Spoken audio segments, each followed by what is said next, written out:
At ito na guys yung ating biko para sa undas. Yum, yum, yum, yum, yum, yum.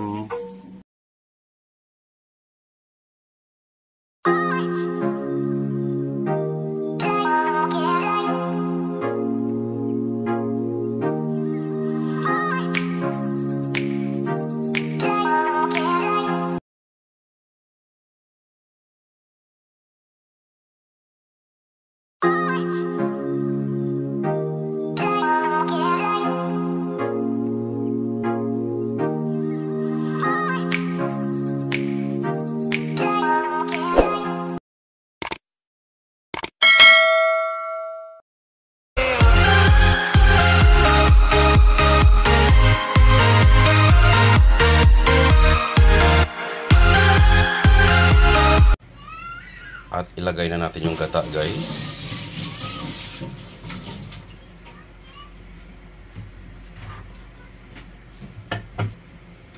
Simmer lang hanggang kumulo.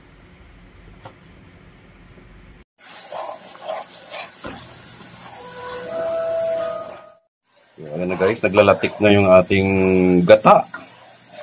Dalawang gata guys na pinilahan ko kanina. Ang haba ng pila dun sa gata.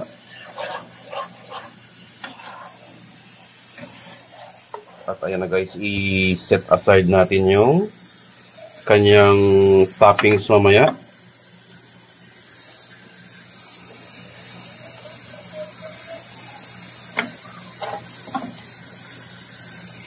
Ayan, nagmamantika.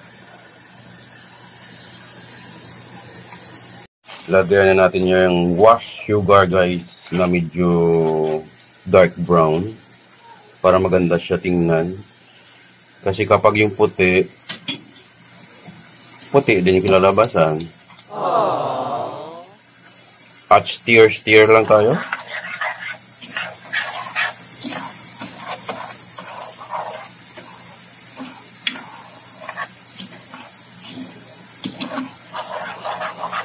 Puno na guys. At ilagay na natin yung ating malagkit.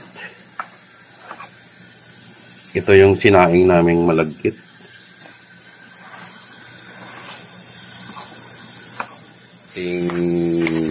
Biko, ready na yan maya pa.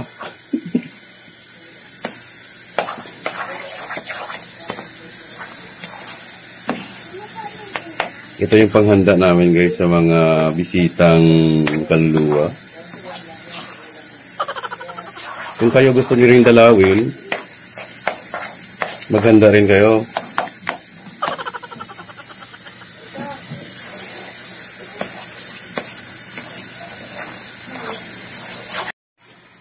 So, ready na yan guys. Para na sa mga kaluluwa natin na bumisita.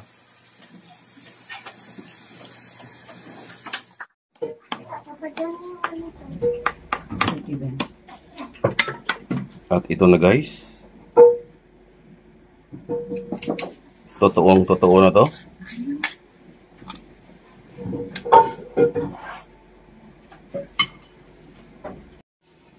Yan, ang sarap ng toppings guys. Ang ganda ng kulay oh. Pang Halloween talaga ang effect. Pang undas. Wow!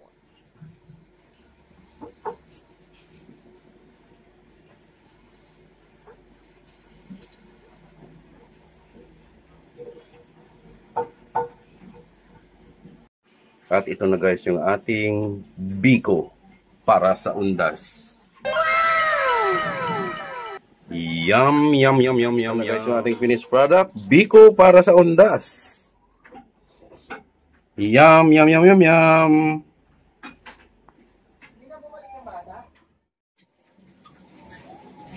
So, ito ng aming alay sa mga namayapa, guys. Kunting salo-salo lang nyo sa mga mamasyal dito.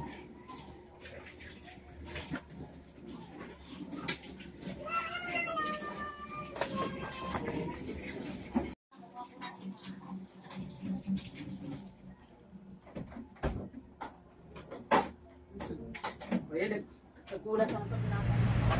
Dahil undas ngayon guys, meron tayong kakanin.